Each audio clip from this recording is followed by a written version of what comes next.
Sudah ya Mbak Dian? Belum, Pak. Oh, sudah jadi Sudah, host. ya. Nah, oke. Itu tadi sekilas perkenalan dari saya. Kalau ada pertanyaan biar kita lebih akrab. Sudah ya?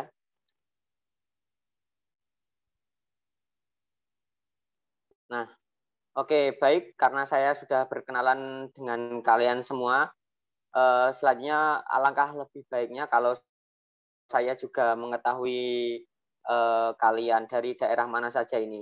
Mulai dari Tok Istri. Silakan coba perkenalkan diri.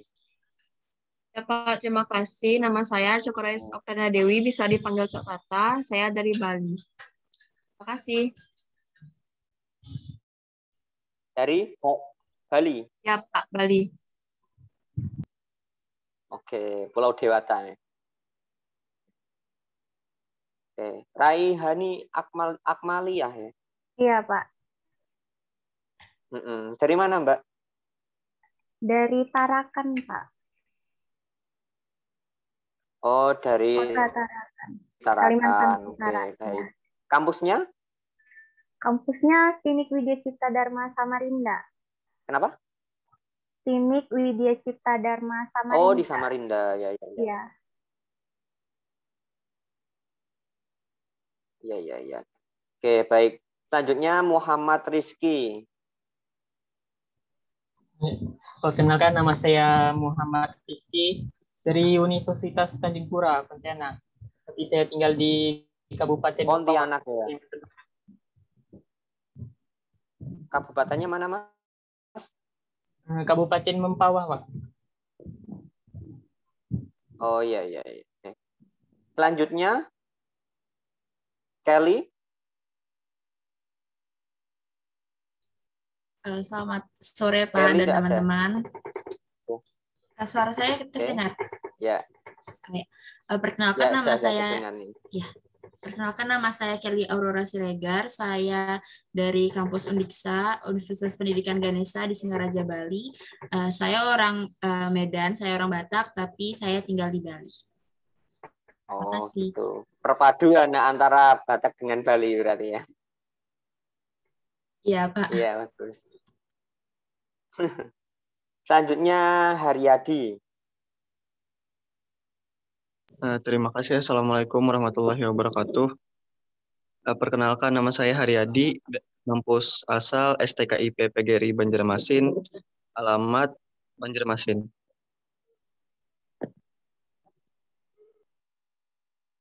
Iya. Jurusannya apa Mas ambilnya? Mohon maaf, apa tadi Pak? Kurang jelas. Ambil jurusan apa? PGSD. PGSD. Nggih. Ya berarti sama dengan saya. Saya kebetulan juga ngajar di PGSD Unisnu. Oke, baik. Selanjutnya Maria Y. Da Silva. Selamat sore Pak dan teman-teman. Perkenalkan nama saya Maria Yulianda Silva, biasa dipanggil Yuli, asal kampus Universitas Nusa Cendana Kupang, Nusa Tenggara Timur. NTT ya. Oke, baik. Febronia Tasato. Baik, selamat sore Pak. Perkenalkan saya Febronia Sasato, asal kampus Universitas Nusa Cendana Kupang, NTT. NTT juga, tetanggaan ini sama Maria.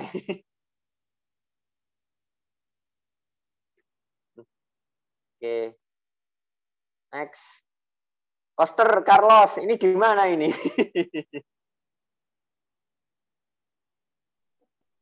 Ya, selamat. Iya, enggak apa-apa. Sambil berkegiatan juga kalian tetap masih bisa kuliah gitu ya. Selamat sore, Pak. Ya, sebelumnya mohon maaf. Ini sudah sore, Pak, di Indonesia Timur. Jadi, perkenalkan, nama saya Koster Carlos dari Universitas Negeri Manado. Asal daerah saya Ternate, Maluku Utara. Terima kasih. Maluku Utara. Jurusan apa Mas ambilnya? jurusan pendidikan Teknik teknik elektro. elektro. Ya, Oh iya ya. betul. Ya. Selanjutnya Faradiva Mokoago. Selamat sore Pak dan teman-teman. Ya, selamat sore. Perkenalkan nama saya Faradiva Mokoago, biasa dipanggil Diva. Asal saya juga dari Universitas Negeri Manado. Asal tempat tinggal juga dari Manado, Kabupaten Bolaang Mongondo Timur. Terima kasih. Oke. Selanjutnya Ahmad Farhan.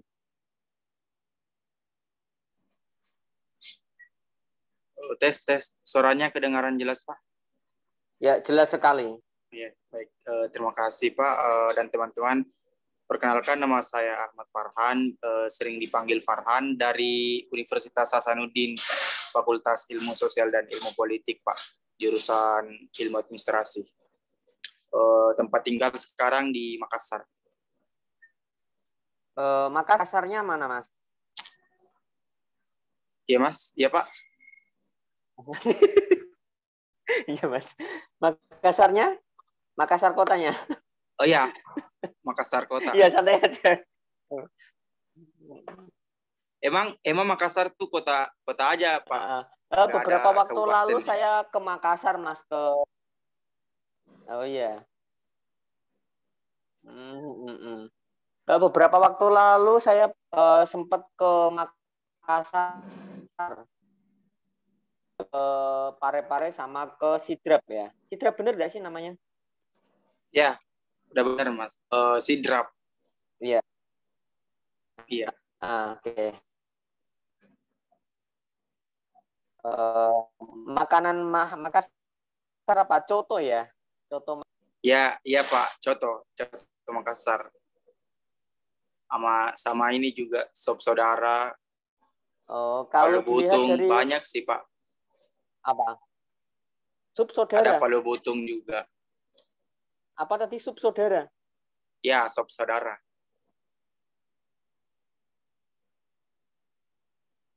Saudara. Ini namanya ini unik ya, Mas ya. Sup saudara. Iya, saudara. Pak. Cuma istilah aja tuh, apa ini, Pak. Masnya? Istilahnya aja. Biar teman-teman yang dagingnya dari sapi juga ya, sih, ya. Pak. Tetap dari sapi ya. Oh ya. Kenapa bisa dikasih nama saudara itu, Masnya gimana?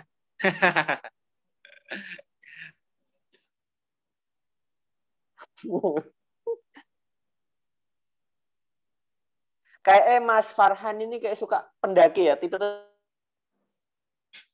pendaki, bener enggak? Sekali-kali aja, Pak. Enggak sering-sering juga.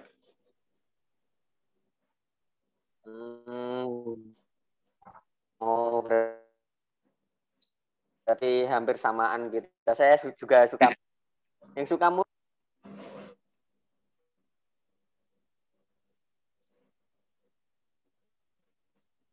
Halo? Halo, iya. Iya, Pak. Tadi putus-putus, Pak.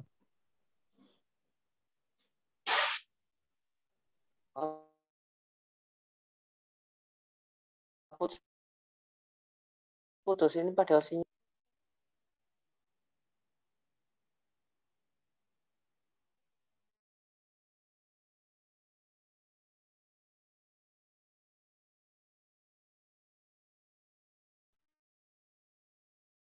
Putus ini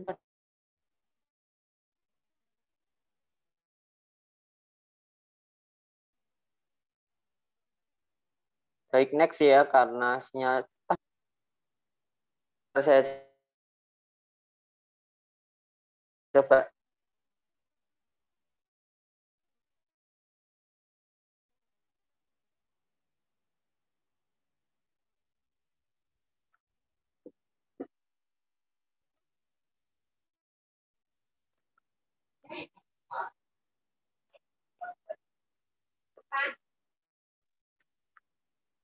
Sebentar ya teman-teman, soalnya di sini sedang hujan.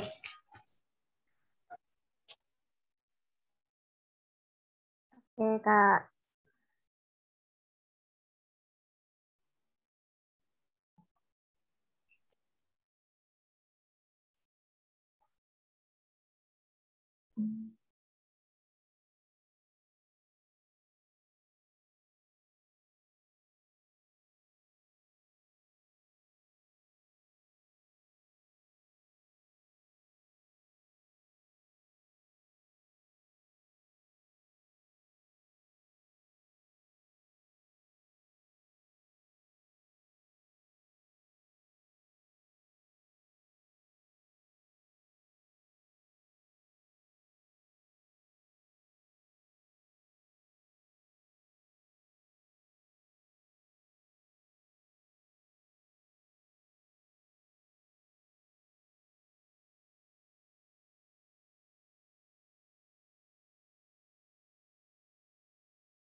Oke, menunggu Pak Munir.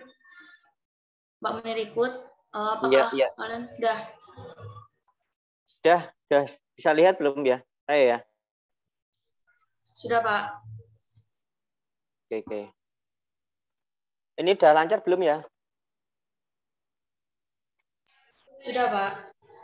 Oke, baik, mohon maaf karena di sini memang tadi hujan deras ya, mohon maaf.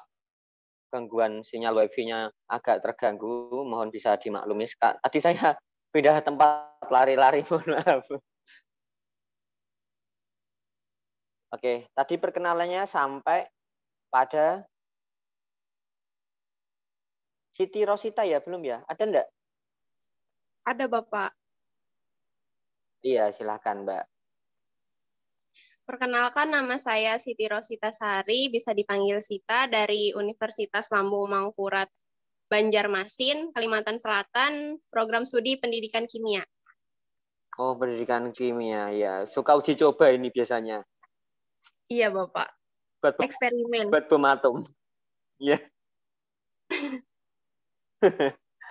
Oke, baik. Tadi ada yang belum saya panggil untuk perkenalan?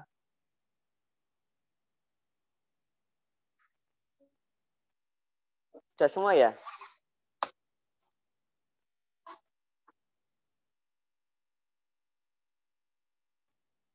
Sudah semua ya? Ada yang belum atau sudah semua? Soalnya saya baru masuk. Yang belum silakan. Perkenalan biar kita makin akrab.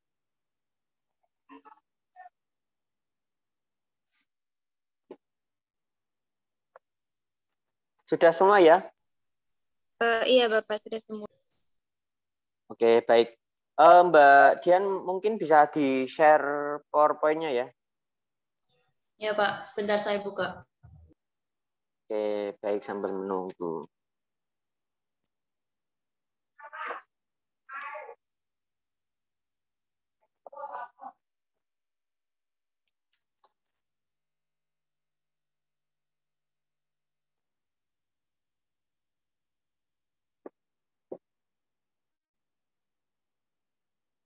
Sudah masuk apa belum?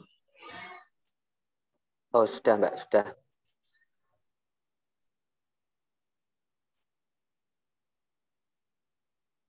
Baik. Yang lain sudah pada lihat ya? Sudah, Pak. Oke, baik. Ini adalah refleksi pertama dari modul Nusantara dari beberapa kegiatan yang beberapa waktu lalu sudah kita lakukan bersama. Ya, tadi perkenalan saya sudah, Muhammad Misbahul Munir, aslinya dari Kudus. Kemudian saya di sini aktif mengajar di pendidikan guru sekolah dasar. Nah, tadi kebetulan ada yang PGSD juga ya? Oke. Iya, Bang. Oke, selanjutnya, Mbak.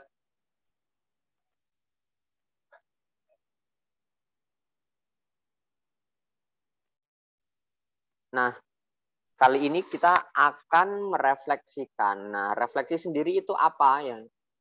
Paling tidak ada dua pengertian mengenai refleksi. Yang pertama itu gerakan atau pantulan di luar kemauan. Jadi refleks. Kalau istilah pemain bola ketika seorang striker itu mendapatkan bola itu otomatis langsung refleks untuk shooting ya, menendang keras ya, berarti tanpa kesadaran ya. Lalu yang kedua adalah cerminan ataupun gambaran. Cerminan dari apa yang kita lihat, gambaran dari apa yang kita lihat untuk kita terapkan di kehidupan seperti itu. Next, Mbak.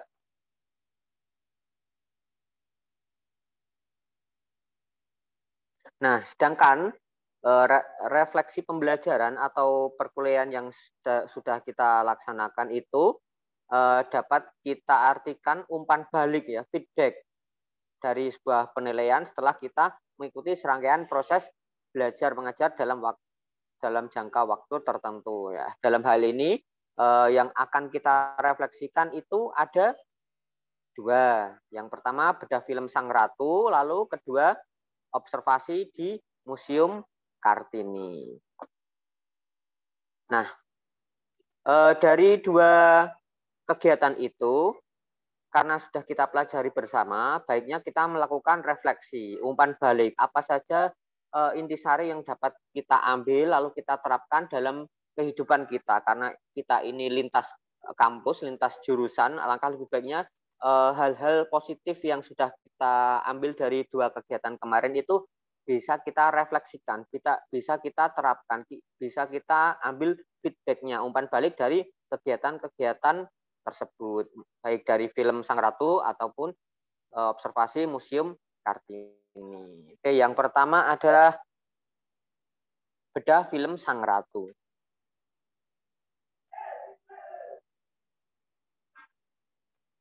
Nah, untuk itu saya akan coba sedikit menggali apa yang sudah kalian temukan atau apa saja intisari yang dapat kalian petik dari kegiatan bedah film Sang Ratu. Mulai dari siapa ini? Siapa yang berani pertama untuk menyampaikan refleksi apa yang dapat kita ambil dari bedah film Sang Ratu?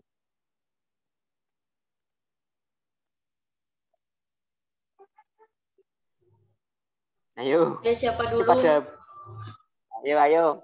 Santai aja, kita buat santai kayak ngobrol biasa biar suasananya cair ya.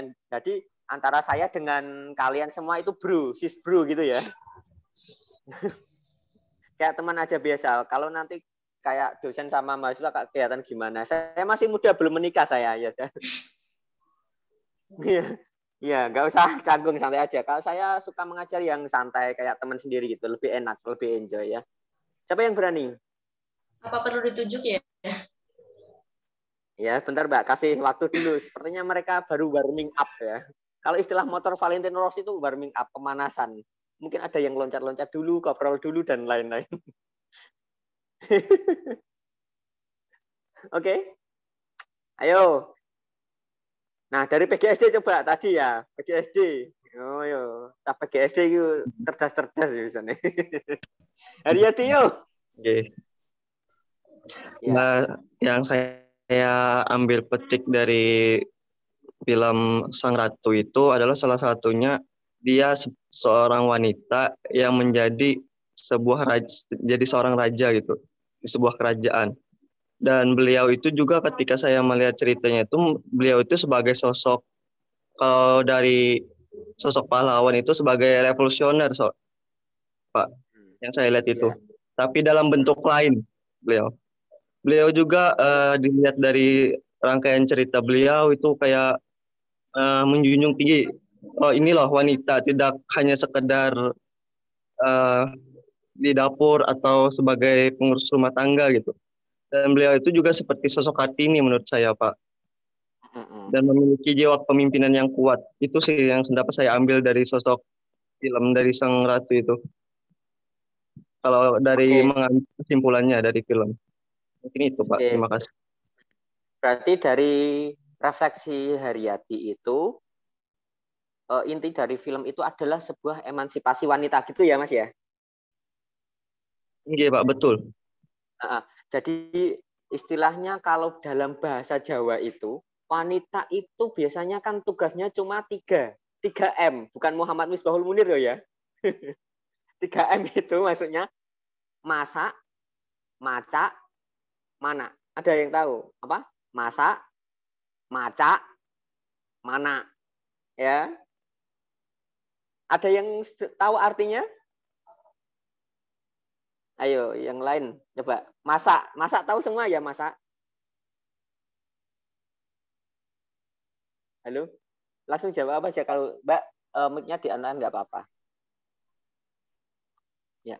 Masak itu berarti seorang wanita itu adatnya biasanya itu kan hanya sekedar di dapur ya, masak. Membuat apa aja, entah goreng, entah menanak nasi ataupun apa saja yang berkaitan dengan makanan di dapur, penyiapan segala sesuatu untuk suami berkaitan dengan makanannya. Itu yang pertama, masak. Yang kedua, macak. Ayo, macak ada yang tahu? Ada yang dari Jawa enggak di sini? Saya Pak yang dari Jawa. Mana? Wah, Dian. Yang lain enggak ada yang dari Jawa ini? Enggak ada. Macak. Maca itu artinya bersolek, dandan. Paham? Nah, kalau dalam istilah Jawa itu biasanya tugas wanita itu tuh hanya sekedar masak, yang kedua apa? Maca. Maca, ya M-A-C-A-K. Maca. Maca itu bersolek, mulai dari blush on, ya kan? Cewek-cewek ini biasanya eyeshadow, eyeliner, apalagi cewek-cewek ini. Maskara. Apa? Lip? Maskara, yuk apalagi ya cowok ini emansipasi ini. Maskara, terus apa lagi? Ya. Bibir aja itu kalau dari cewek ada beberapa model memakai lipstik itu kan ada banyak sekali dari cewek ya. Mulai dari apa Mbak? Coba Maria ini. Kayak Maria pinter bersolek ini kayak. Ya. Mulai dari cewek itu apa Mbak biasanya? Kalau di bagian bibir itu kan ada banyak sekali. Apa? Ayo. Lipstik, pakai lip balm, lip tint. Pelembab. Terus? Pelembab, apa lagi? Conditioner taruh di bibir gitu ya. Ya gitu. Yang pertama tadi apa? Masak. Ya. Yang kedua, maca. Maca itu artinya apa? Bersolek, dandan. Ya. Yang ketiga, mana. Ya. Tahu ya artinya mana ya? Tahu enggak? Mana itu dari kata dasar anak. Mana berarti? Mengurus anak. Mulai dari melahirkan hingga proses pembuatannya. Nah, itu. Kalau istilah Jawa seperti itu ya. Berarti mana setelah masak, kenyang, lalu bersolek, dandan, kemudian mana. Nah, itu kalau istilah Jawa kayak gitu. Nah, jadi bukan sekedar 3M itu, masak, macak, mana, tetapi Ratu Kalanyawat juga memperjuangkan hak-hak wanita. Bahkan beliau itu memimpin pasukan dengan gagah beraninya untuk melawan Portugis. Yang pertama berapa kapal kemarin? Di film berapa kapal yang pertama dikerahkan? Ayo. Berapa kapal?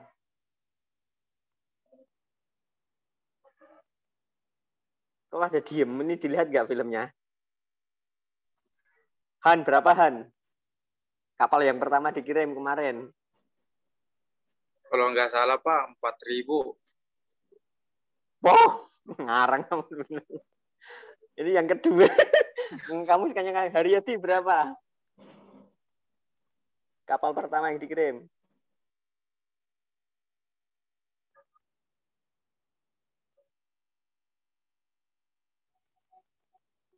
Ya, ayo lupa. Nanti ini buat saya pertanyaan loh ya.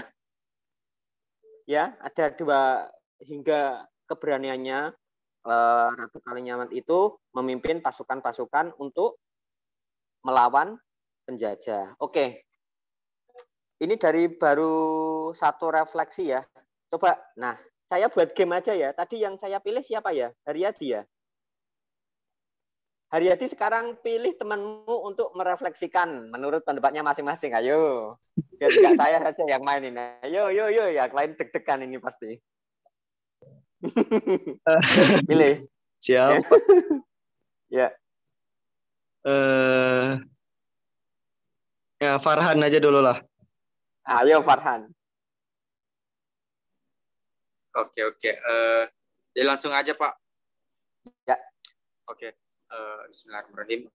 Jadi terkait dengan film Sang Ratu yang beberapa pekan lalu sudah ditonton dan kemudian direfleksikan. Adapun hasil refleksi yang saya terima atau saya peroleh itu Pak, diantaranya film Sang Ratu ini mengajarkan kepada seluruh manusia agar bagaimana kita tidak boleh pantang menyerah dalam berusaha dan berjuang seperti itu Pak. Nah, ketika perang pertama melawan Johor itu kan Ratu Kalinyamat kalah di situ. Kemudian diajak juga ke Aceh untuk bertempur. Nah, di situ juga Ratu Kalinyamat mengalami kekalahan. Nah, di situ bisa kita belajar bahwa meskipun kita memiliki kekuatan yang tidak terlalu besar dibandingkan dengan lawan kita, ya kita tidak boleh pantang menyerah gitu. Seperti itu, Pak. Dan kemudian selanjutnya hasil refleksi dari film Sang Ratu itu, nah bagaimana dari Sang Ratu, Ratu Kalinyamat itu bisa kemudian menaikkan derajat dari perempuan seperti itu. Terbukti ketika dia memimpin seluruh warganya juga patuh dan menuruti apa yang kemudian dititahkan oleh Sang Ratu seperti itu. Jadi meskipun mungkin dari teman-teman di sini yang perempuan kemudian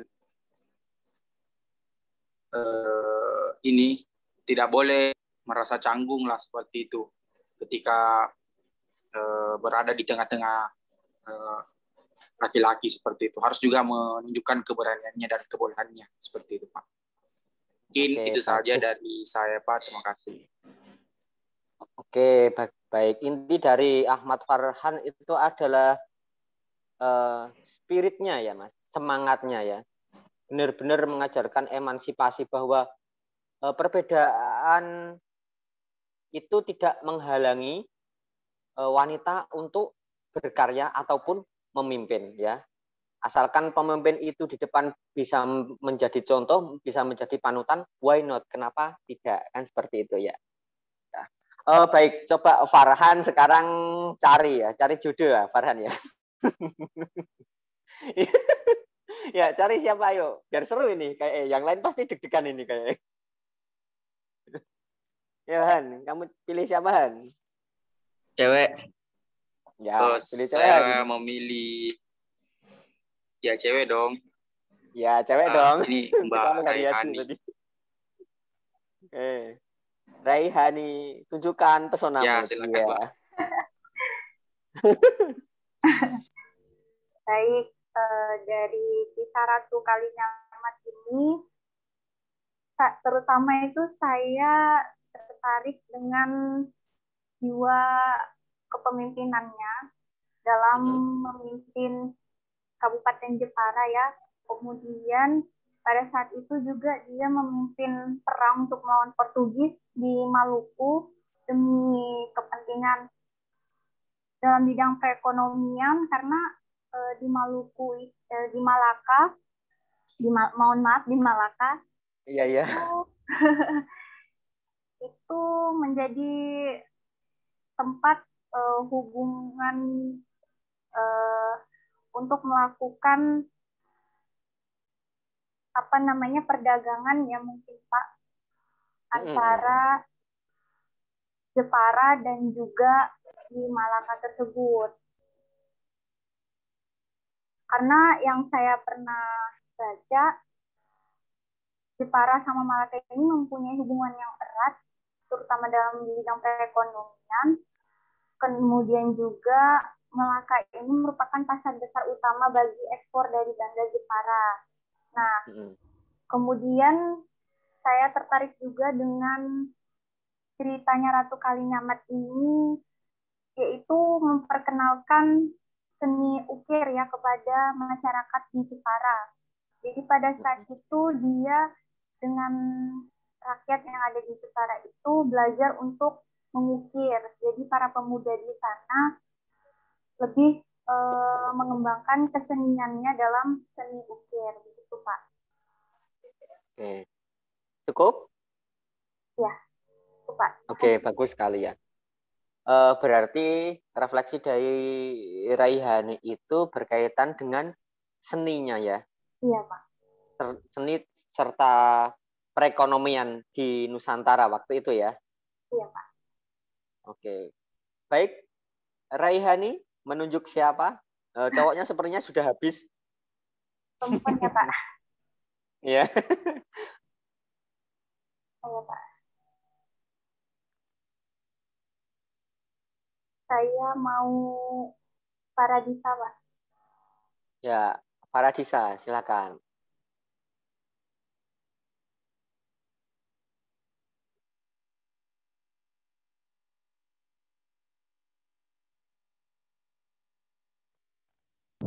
Bapak ada di jalan.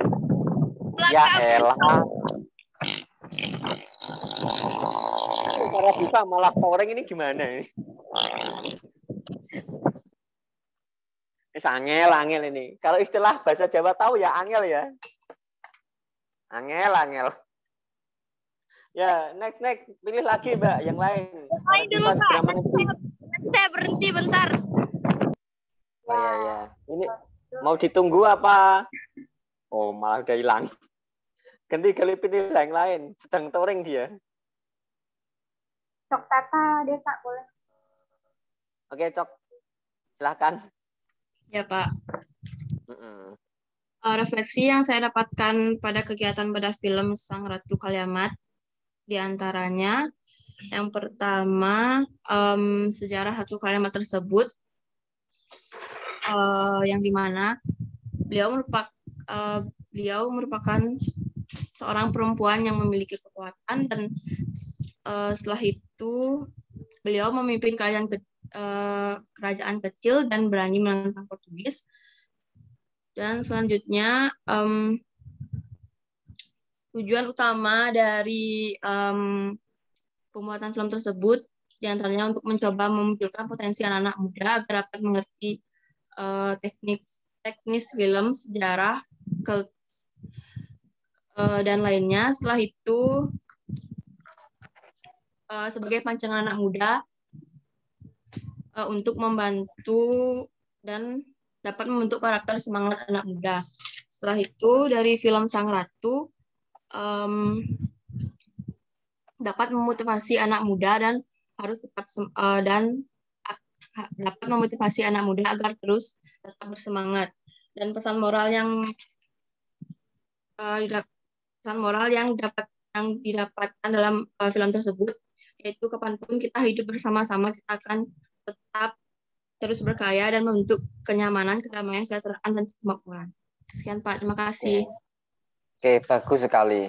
Mengenai jiwa semangat anak muda, berarti memang kaum muda itu adalah sebagai calon pemimpin bangsa untuk generasi yang selanjutnya. Dimana kalau generasi mudanya itu melempem, maka bagaimana dengan nasib pemimpin selanjutnya? Karena kalian semua ini adalah calon-calon pemimpin masa depan. Nah, semoga suatu saat kalian menjadi seorang pemimpin di daerah kalian masing-masing. Amin, gitu ya. Selanjutnya, Cok, pilih siapa? Oh, masih ada Rizky yang cowoknya. Pilih Kelly, Pak. Kelly, ya.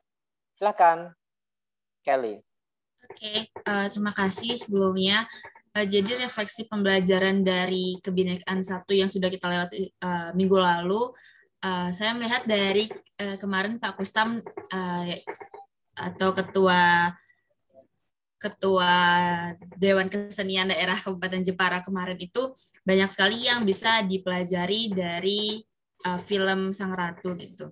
Yang filosofi film tersebut yang Pak Kustam kemarin jelaskan itu lewat film ini tidak hanya mencoba mengasih tahu siapa sih itu Ratu Kalinyamat, tapi Ratu Kalinyamat ini juga ada juga peran satu orang anak kecil yang ditinggal sama orang tuanya untuk berperang. Setelah itu anak kecil di film itu juga dikasih tahu kalau anak kecil itu bertumbuh menjadi dewasa dan remaja, sehingga akhirnya juga dia mencontoh orang tuanya yang ikut perang dan ikut membantu permasalahan atau penjajahan yang di Jepara, walaupun kita tahu akhirnya kalau nggak menang gitu.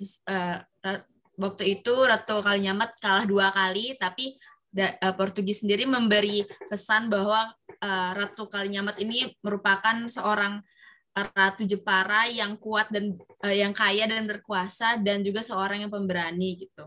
Dan saya juga masih ingat tentang Condro Sengkolonya, yaitu terus karya tetaning bumi, yang artinya terus berkarya gitu Pak. Oke, bagus sekali. Jadi refleksi dari Kelly itu mengenai melanjutkan perjuangan para pendahulu ya, cita-cita bangsa ya. Kemudian yang kedua adalah tentang sikap atau karakter pantang menyerah. Kalau dalam sponsor itu no pain, no pain, no gain. Jatuh, bangkit lagi. Cintai rasa sakitmu. Mereka beraga. No pain, no gain. Sponsor apa ya itu? Saya lupa. Sponsor obat keseleo kayak. Nah, kurang lebih seperti itu. Sikap pantang menyerah serta melanjutkan perjuangan para pendahulu, para pendiri bangsa. Kemudian tentang terus karya Tataning Bumi. Lanjut. Kelly pilih. Yang belum siapa aja? Para diva kayak udah landing dia. Para diva udah landing, menepi dia. Siap, sudah Pak. Ya, mungkin bisa Faradiva aja.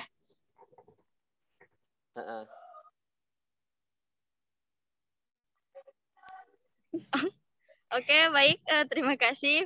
Mohon maaf tadi ada sedikit kendala teknis. Jadi kalau untuk refleksi dari saya sendiri sih, saya lebih ke karakter Ratu sendiri dan juga bagaimana cara dia memimpin pasukan dan semangat serta keberanian yang ditunjukkan walaupun seorang perempuan yang dimana notabene-nya yang memimpin itu harusnya laki-laki, tapi Sang Ratu juga menunjukkan bahwa tidak hanya laki-laki yang harus menjadi pemimpin dan untuk berani dan serta mampu untuk melawan penjajah, tetapi juga perempuan bisa dan mampu dan tidak kalah dengan laki-laki. Kalau saya sih itu saja, Pak. Ya, perempuan tidak kalah dengan laki-laki gitu ya, emansipasi ya. Ya. Tapi sekarang pertanyaan gini, Faradiva. Kamu jangan touring dulu ya sebentar lah. Kamu menepi dulu. Siap, Pak, siap. Oke, saya juga anak touring, tapi kan kalau kuliah kan nggak boleh touring dong. Ya, berbicara tentang emansipasi. Sekarang saya tanya ini bagi para cowok dan para cewek. Apakah emansipasi itu memang sekarang sudah benar-benar merata atau tebang pilih? Ini bagi cewek nih. Bagi cewek dulu nih.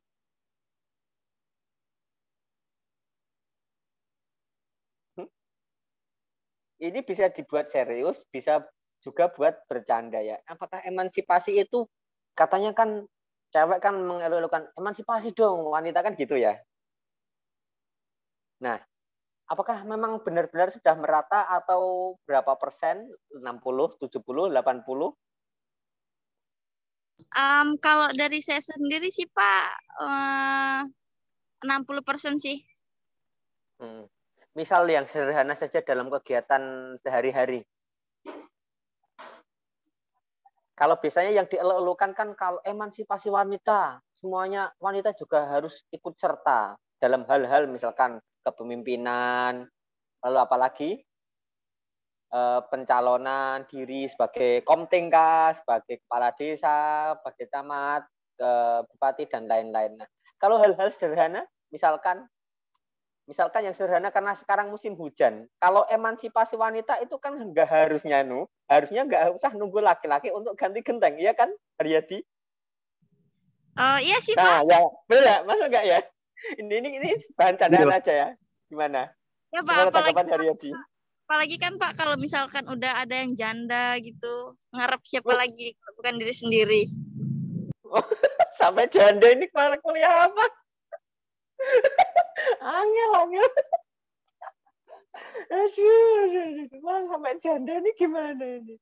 Emansipasi sampai janda, kamu itu kebanyakan kena angin, makanya pikirnya kemana-mana.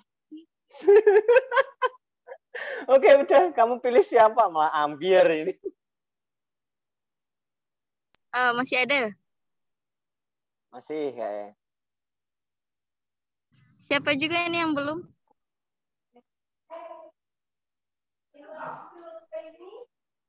Maria belum Kak ya? Maria Sarapova. Enggak, itu atlet.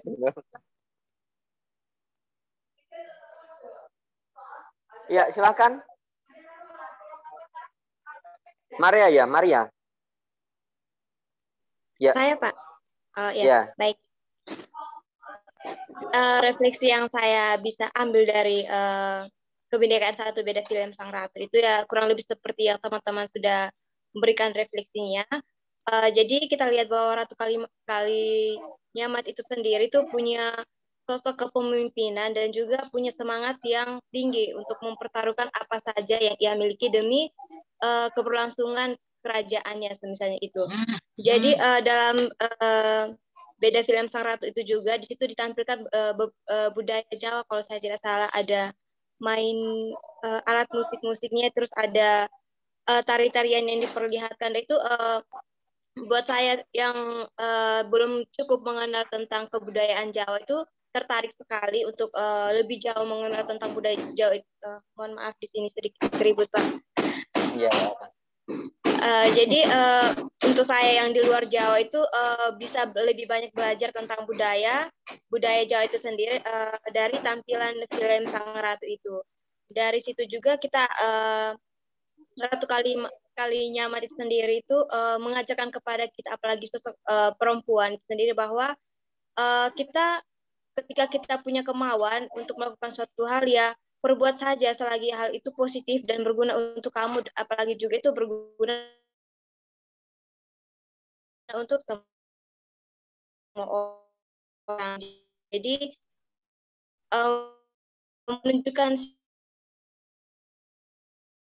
sisi keberanian seorang perempuan laki-laki seperti itu. Jadi selagi kita mampu, kita punya kemauan dan punya niat, pasti apa yang kita impikan itu bisa berjalan dengan baik dan bisa mendapatkan hasil yang baik. Seperti itu, Pak, dari saya. Oke, berarti itu lebih mengedepankan sikap Wonder Woman ya. Istilahnya kalau kekinian Wonder Woman, benar nggak? Setuju nggak? Benar, kalau Pak. Cewek bisa, ya, kalau cewek bisa, kenapa harus nunggu laki-laki? Nah itu, kalau anak sekarang itu istilahnya Wonder Woman gitu ya, bukan menye-menye klub ya. Tahu menye-menye klub, manja-manja klub gitu ya. Iya, lebih ke Wonder Woman, sikap keberanian seorang wanita, sikap kemandirian seorang wanita, sikap tangguhnya seorang wanita dalam menghadapi segala cobaan. Oke. Maria pilih siapa?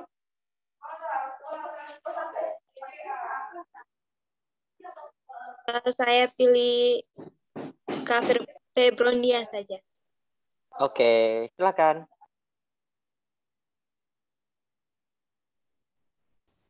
Baik, Pak. Kalau dari saya, yang saya dapat dari kegiatan bedah film Sang Ratu minggu lalu itu, bagi saya sendiri, sosok Ratu Kalinyamat itu baru ya, Pak. Selama ini yang saya tahu, tokoh-tokoh yang berperan dalam emansipasi wanita itu ya paling Kartini. Jadi sosok Ratu Kalinyamat ini cukup baru bagi saya, dan saya cukup terkesan karena sebagai pemimpin bisa dilihat bahwa Jepara yang sekarang ini juga merupakan hasil kerja kerasnya. Jadi sebagai seorang pemimpin, walaupun statusnya sebagai seorang wanita, ia mampu membangun Jepara dan membuktikan bahwa bukan hanya pria saja yang mampu dalam hal memimpin, tapi wanita juga. Kalau dari saya itu, Pak. Oke, berarti hampir sama dengan teman-teman yang lain tadi ya, mengenai sikap kepemimpinan, equality berarti ya, persamaan hak dan kewajiban antara laki-laki dan perempuan. Oke, Febronia, masih ada yang belum ya? Pilih siapa? Yang belum siapa? Masih banyak yang belum, Pak. Tadi ada Carlos, terus siapa? Tapi Carlos komen di chat. Yang ready siapa? Yang ready dulu aja. Muhammad Rizky belum. Oh ya, Rizky. Sambil ngopi ya. Nggak apa-apa ya. Siti Rosita Sari juga belum. Oke, Rizky dulu coba. Baik, Pak. Refleksi dari kegiatan bedah film Sang Ratu saya dapat adalah Ratu Kalinyamat merupakan seorang pahlawan wanita dari Jepara yang memiliki kekuatan, keinginan untuk bahwa kerajaan kecil pada saat itu juga harus berani melawan penjajah. Terbukti dari kepemimpinannya, walau hanya seorang wanita, terbukti kerajaan yang dipimpinnya dapat terbilang sebagai kerajaan maju, baik dari segi ekonomi maupun militernya. Terbukti dengan dimintanya bantuan dari kerajaan lain, yang artinya kan bahwa kerajaan yang diminta bantuan dianggap sanggup gitu untuk membantu mereka. Walaupun kalah dalam peperangan, Ratu Kalinyamat tidak menyerah, pantang menyerah, sehingga juga dikenal dari kalangan Portugis sebagai seorang yang kuat, juga diberi gelar sebagai Rainha de Jepara, yang artinya Ratu Jepara. Kemudian film Sang Ratu ini juga mengajarkan pada kaum muda untuk pantang menyerah, untuk mengerti baik dari pembuatan di luar dari filmnya, mengerti tentang pembuatan filmnya, usaha dari pembuat film ini, Pak, dari segi produsernya, sejarahnya, dari sosial ekonominya begitu. Dan pesan moral dari film Sang Ratu ini adalah yang telah disampaikan teman-teman juga tadi, untuk terus berkarya selama hidup di bumi. Itu, Pak, dari saya. Oke, baik. Berarti kurang lebih dari Rizky bisa dikatakan mengenai fighting spirit-nya ya. Semangat berjuangnya sebagai kaula muda. Karena kalian semua itu sebagai penerus bangsa ini di generasi yang selanjutnya. Oke, yang belum berarti sekarang Siti Rosita ya? Sudah belum Siti Rosita? Belum, Bapak. Ya, silahkan. Refleksi yang dapat saya ambil itu terletak pada berbagai peranannya sebagai pimpinan di daerah Jepara. Untuk yang pertama itu tentang peranannya dalam bidang politik, di mana dia menampilkan peranannya dalam menghadapi Arya Penangsang dengan didorong oleh naluri kewanitaannya yang sakit hati karena suami dan saudaranya. Akhirnya ia menggunakan wewenang politiknya. Ratu Kalinyamat ini memiliki sifat yang keras hati dan mudah menyerah pada nasib. Kemudian peranan yang kedua itu pada bidang ekonomi, di mana di bawah pemerintahannya Jepara mengalami perkembangan tersendiri. Dia mampu memulihkan kembali perdagangan Jepara karena konsolidasi ekonomi yang memang diutamakan oleh ratu ini. Karena pemerintahannya, perdagangan Jepara dengan seberang laut semakin ramai. Kemudian peran yang ketiga itu dalam hubungan internasional, di mana kebesaran kekuasaan Ratu Kalinyamat tampak dari luas wilayah pengaruhnya.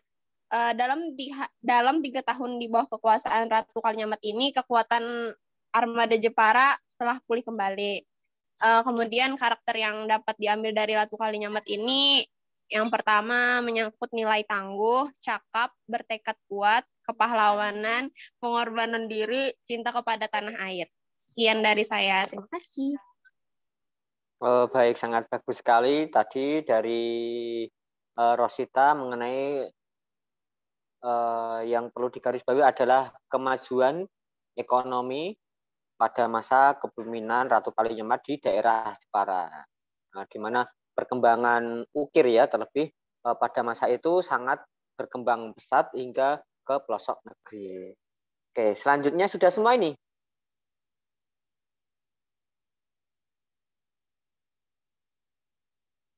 Mbak Dian sudah semua ya tadi ya?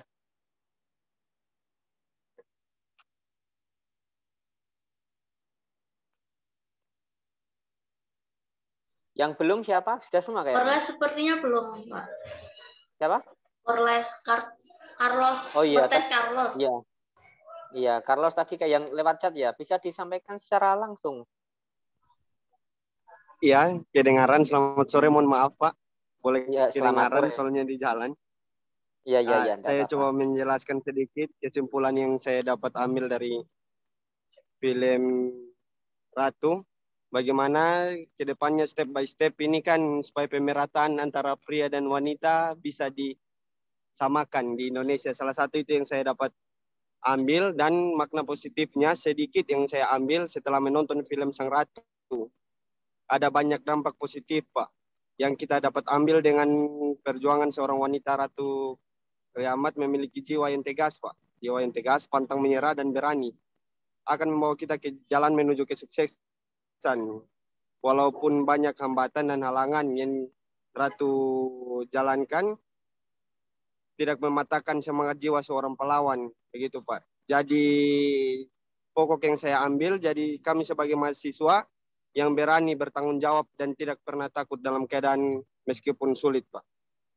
Terima kasih. Iya, baik. Ya, kalau saya boleh menambah sedikit bahwa kalian akan maju ketika mampu untuk mengoptimalisasikan potensi. Bukan sebaliknya, mengoptimalkan kekurangan. Optimalisasi potensi, bukan sebaliknya. Jadi potensi apa saja yang ada pada diri kalian, terlebih wanita, kita kembangkan bersama hingga potensi itu menjadi sesuatu yang bermakna, berfaedah bagi orang lain dan membuat kita berhasil seperti itu, ya. Oke, sudah semua ini? Saya Mbak Dian ya. Sepertinya sudah, Pak. Apa ada yang belum ya?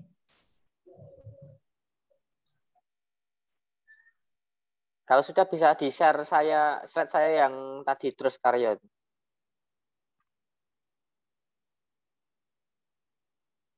Nah, kalau dari saya sendiri yang bisa digarisbawahi mengenai film Sang Ratu adalah berkali-kali Sang Ratu mengucapkan tentang terus karyo tataning bumi. Itu adalah bahasa Jawa.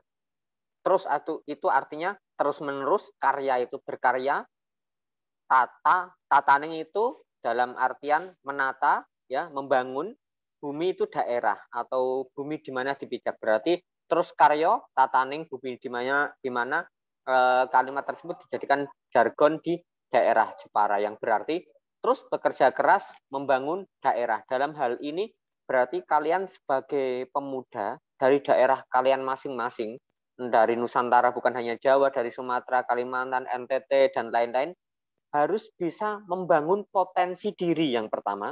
Yang kedua, potensi daerah kalian masing-masing. Karena Indonesia itu luas, ya. Satu nusa, satu bangsa, ya. Istilahnya berbeda-beda, tapi satu tujuan. Apa itu? Apa, halo? Bhinneka Tunggal Ika. Yes, betul sekali. Bhinneka Tunggal Ika. Walaupun kita berbeda-beda, mulai dari kepulauannya, bahasanya, adat istiadatnya, tapi kita adalah satu, merah putih. Kalau mungkin kita cari perbedaannya itu sebenarnya itu bukan hal pemecah persatuan, tapi sebagai sumber kekuatan bagi kesatuan persatuan kita. Nah, sekarang saya coba karena kita ini dari Indonesia semuanya, ya, coba kita saling menyapa menggunakan bahasa daerah masing-masing sambil perkenalan. Kalau saya coba berikan contoh, ya. Hei, gimana kabarnya, ya? Contoh ini kalau bahasa Jawa, piye cah kabari, ya. Jawa Tengah ini khususnya, ya.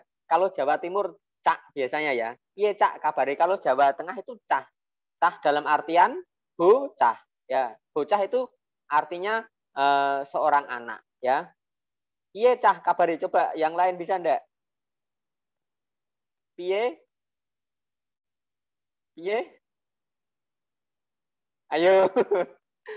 Piye kabare cah? Piye kabare cah? Ya, bisa tulis mungkin kalau kalian punya teman Jawa tanya aja kayak gitu. Piye kabare cah? Apa kabar kalian? Piye kabarmu? Apa kabarmu? Nah, gitu. Piye kabare cah? Coba saya pengen dengar bahasa itu, tapi dari kalian, dari daerah kalian masing-masing. Kalau Rizky gimana? Ya Pak. Ya, kalau apa kabarmu dari daerahmu, bahasa daerahnya bagaimana? Bahasa daerah saya, dari saya tempat saya ini pakai bahasa Melayu, Pak. Iya. Kalau apa kabarnya nih? Iya, hampir seperti Upin Ipin ya berarti ya? Iya, Pak. Iya, apa kemana nih? Iya, iya. Nak kemana? Betul. Betul. Oh iya. Oke, kalau misalkan dari Februnia gimana bahasa daerahnya? Apa kabarnya?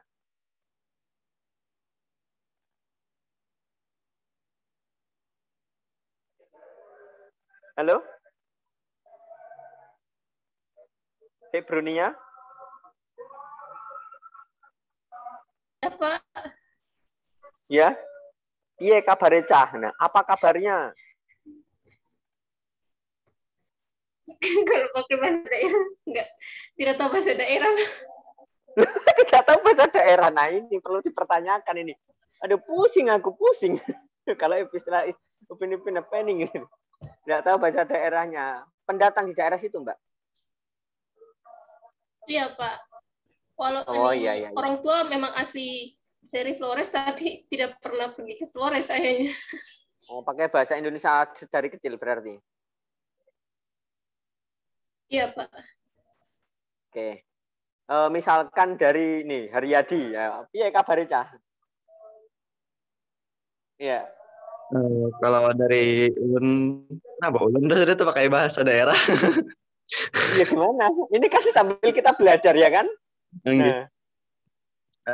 Apa kabarnya Din sana? Kayak gitu apa? Sih Pak. Din sana. Oh, Din sana ya. Din Sanak itu kayak lebih kayak teman-teman dekat gitu, Pak. Brosis gitu ya? Gitu. Oh, iya.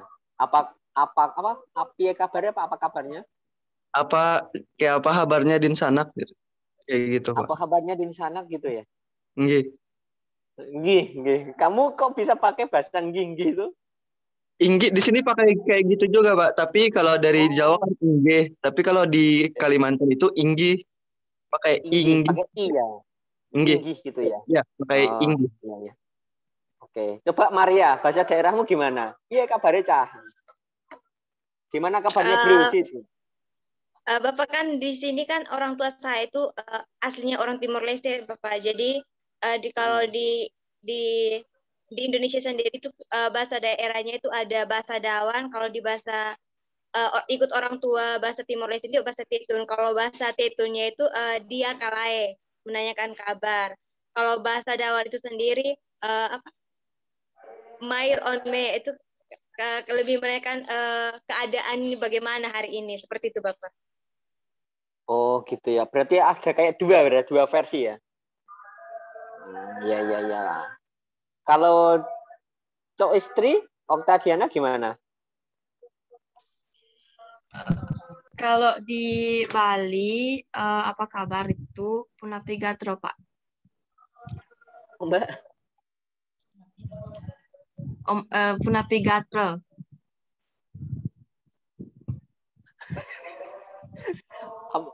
Saya tidak bisa ngikutin. Punapi Gatro.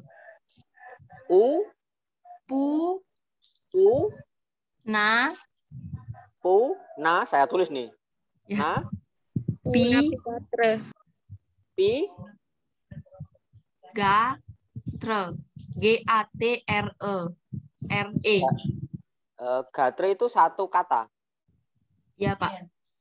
Napi gatre. Ya. Kan becek, sekarang Pak. Yang lain kan jadi lebih. Kenapa? Jawabannya becek-becek. Oh, becek. Berarti hampir sama kayak Jawa berarti. Becek ketitik Allah ketoro gitu ya. Ya. Iya kan. Napi gatre, becek-becek gitu ya. Ya, Pak. Oke. Lanjut coba Raihani. Ya, Pak. Bahasa daerahmu gimana coba? Kalau apa kabarnya? Kalau di Tarakan itu saya sukunya Tidung, Pak. Ya? Suku Tidung. Kalau apa kabar itu apa kabur muyu gitu. Oh, apa kabur pakai O? Iya, apa kabur muyu. Muyu itu kamu. Oke. Apa kabarmu gitu ya? Iya, Pak. Oke. Nah, itu tadi kan salah satu kekayaan bahasa. Ini nggak saya sebutkan semua ya. Nanti kalau saya sebutkan semua ini bisa melebihi YouTube-nya Vicky Naki nanti. Ya, gitu. Sebenarnya itu kan kekayaan kita yang sebenarnya bisa diperdalam untuk memperkaya wawasan kita mengenai kebahasaan. Oke, Mbak Dian, next untuk slide selanjutnya.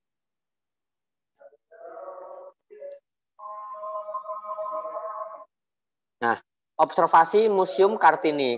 Tadi sudah disampaikan juga oleh Bu Hayu, ada 4 ruangan. Yang pertama yaitu ruang 1 mengenai koleksi, ruang kerja, replika, benda, peninggalan, dan foto. Lalu ruang 2 yaitu berisi tentang Jepara kuno, mata uang kepeng yang berasal dari Kalingga, kemudian guci, ada yang guci dari tanah liat ataupun guci keramik, dan arca Trimurti. Next, Mbak.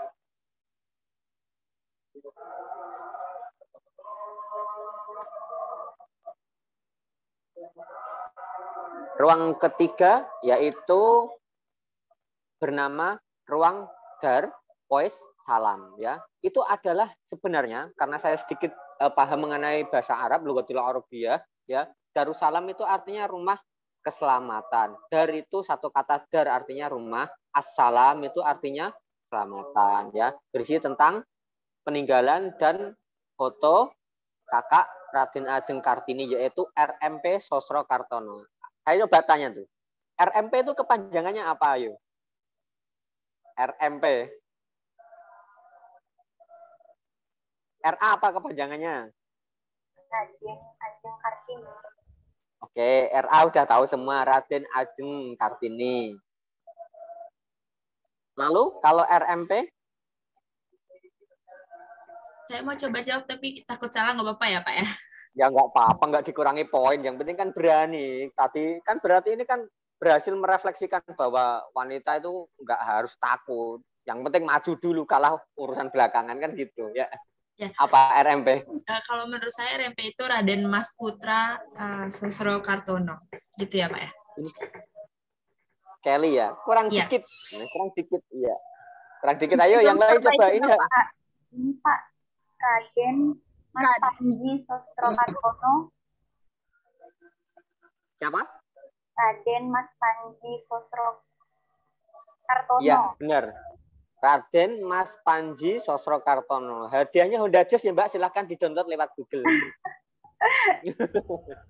Ya, itu RMP Sosro Kartono. Jadi berarti ruang 3 itu terdiri tentang peninggalan-peninggalan dari Raden Ajeng Kartini dan kakaknya yang bernama Raden Mas Panji Sosro Kartono. Kemudian yang keempat itu mengenai kerajinan, yaitu kerajinan Jepara, bisa ukiran ataupun kerajinan rotan. Jadi Jepara itu kan terkenal dengan ukirannya, tapi sebenarnya di Jepara itu bukan sekedar ukiran, ada juga kerajinan dari rotan, ya. Kalau misalkan sekarang saya kasih tanya balik ke kalian, kerajinan dari kalian apa saja dari daerah kalian, biar teman-teman yang lain itu bisa lebih tahu secara langsung. Apakah ada ukiran-ukiran juga dari daerah kalian?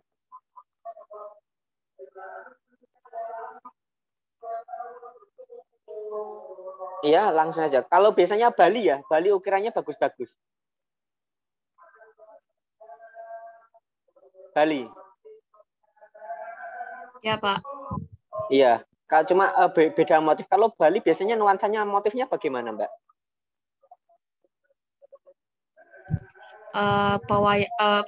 Kayak pewayangan gitu Pak, wayang-wayang gitu biasanya.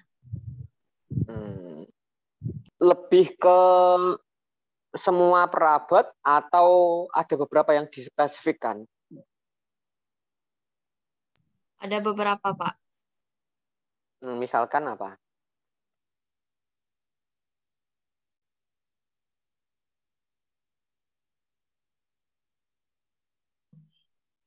Kalau misalnya tadi kayak motif pewayangannya itu bisa di patung, dia diukir gitu, Pak. Ya, lebih ke banyak ke patungnya juga ya. Iya. Garuda Wisnu Kencana itu ya yang baru, yang terkenal. Lalu untuk daerah yang lain, apakah mempunyai kesamaan tentang kerajinan dari Jepara? Ukirnya mungkin yang membedakan apa? Atau yang menyamakan? Kalau kain sasirangan itu masuk nggak, Pak? Apa, Mbak? Kain sasirangan. Kan ada motifnya. Mohon maaf. Kain sasirangan itu saya belum tahu. Nah, ini bisa share gini. Ini gunanya kita saling sharing nih. Kain sasirangan. Iya, Bapak. Itu tekniknya dijahit gitu. Terus ada motifnya. Iya, dijahit. Di sini. Iya, di sisi. Bicara siapa ya? Mohon maaf, saya pakai HP Siti, soalnya. Bapak. Siti, siapa? Bapak. Siti Rosita. Nah, kenapa? Kok gambarmu nggak kelihatan, ngumpet di mana? Lagi di depan. Nah, gitu kan ya. Apa, Mbak? Tadi, Mbak, kain? Sasirangan. Itu gimana bisa agar kita tahu, coba di-share. Itu teknik warnaannya. Apa sih? Teknik yang membuat dia unik itu dijahit kan, Pak, terus disisit gitu kayak pocong.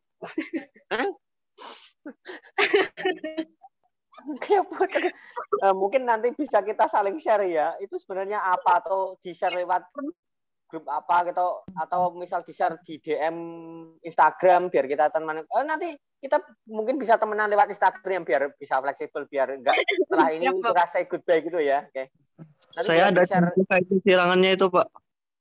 Ada. Sekarang di bawah enggak? Contohnya seperti ini, Pak. Nah. Oke, gimana coba? Jadi kainnya itu kan kain polos. Terus kayak ikat-ikat gitu, Pak, dengan kayak terstruktur kayak itu. Ikatannya kayak itu tuh. Diikat, habis itu kayak direndam di dalam kain. Habis itu beberapa ikatannya itu dilepas, terus dicelupkan lagi ke warna yang lain gitu, Pak. Oh, agak ribet ya berarti, Mas. Mahal ya itu ya? Enggak juga sih, Pak, karena di sini kan yang pengrajinnya banyak gitu. Jadi enggak mudah aja menemukannya. Oh, soalnya mohon maaf, dari daerah mana ya, Mas ya? Kalimantan Selatan, Pak, Banjarmasin. Oh, Kalsel ya. Oh, iya. Namanya kain apa? Kain sasirangan. Kain sasirangan. Kalau dari daerah Jepara itu namanya ada kain apa, saya lupa. Apa, Mbak?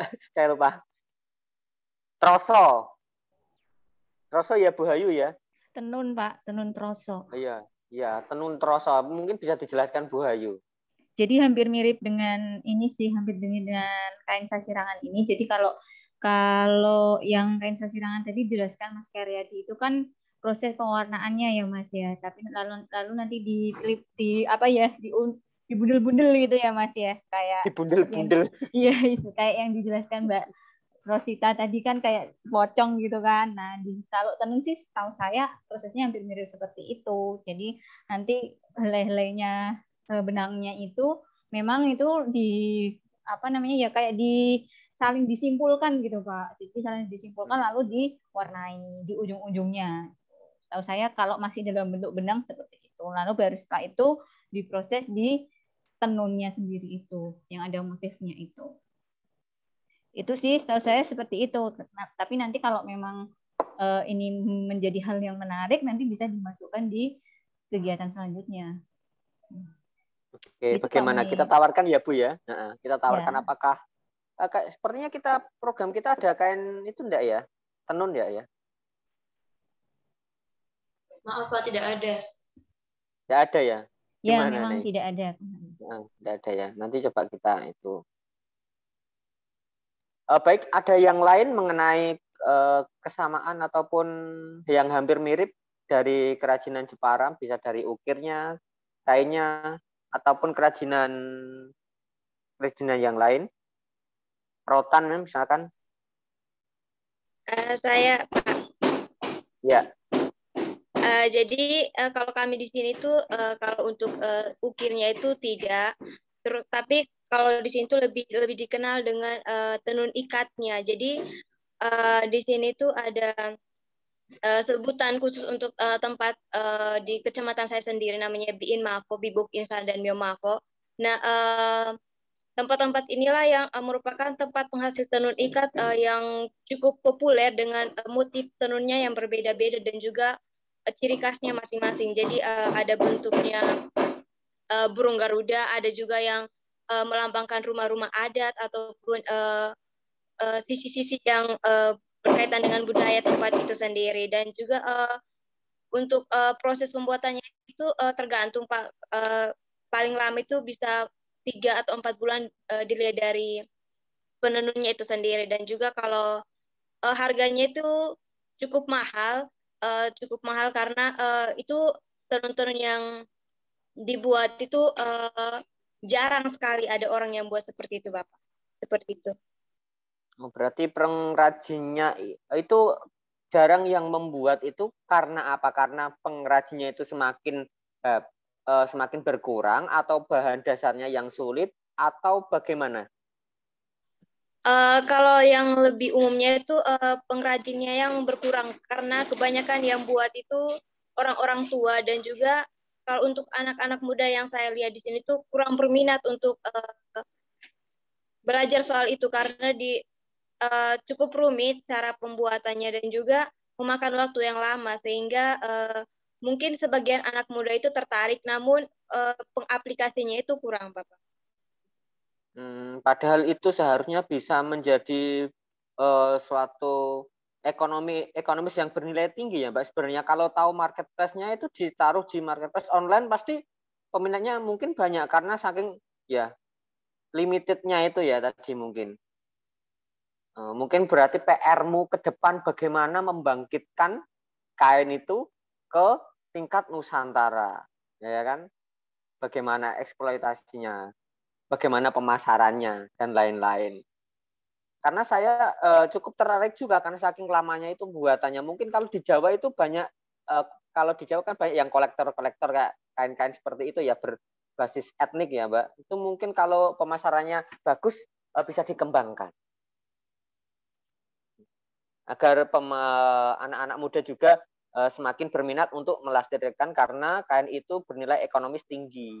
Mungkin kan agak sekarang dikesampingkan, mungkin kalah sama jeans atau yang lain kain-kain biasa gitu ya.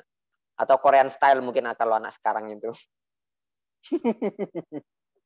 Ya hanya mungkin bercanda ya biar tidak terlalu paneng. Oke, baik, saya kira kurang lebih seperti itu dari saya. Cukup menarik sekali sharing kita kali ini. Saya dapat banyak pengetahuan justru dari kalian ya. Ada yang mengenai dari kain, apalagi wah banyak sekali. Memang luar biasa kalian itu. Ya, Bu Hayu mungkin bisa kembali ke Bu Hayu lagi. Oke, ya terima kasih ya Pak Munir ya.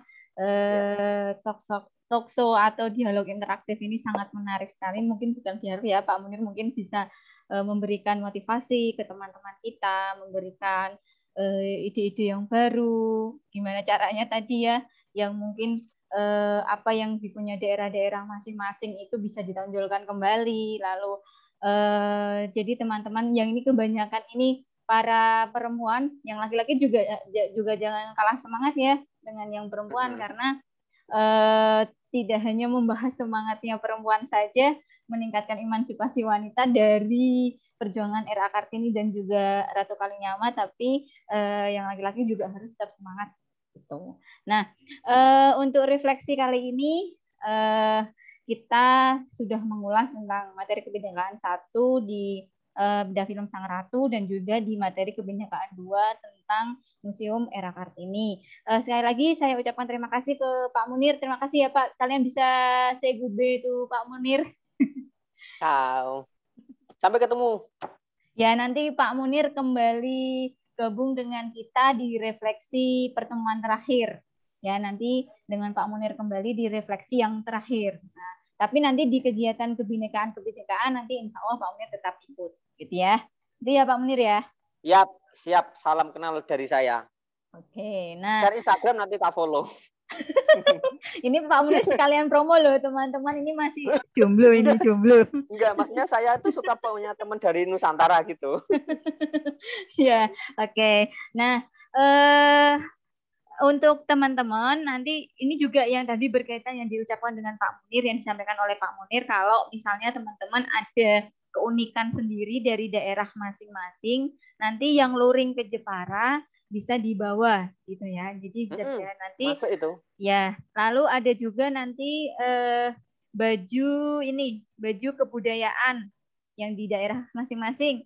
Kalau bisa bawa satu contoh baju kebudayaan ya, yang luring ke Jepara nanti mungkin bisa dibawa, atau nanti yang daring seperti Kelly, Febronia sama Cok Istri. Lalu siapa lagi tadi ya?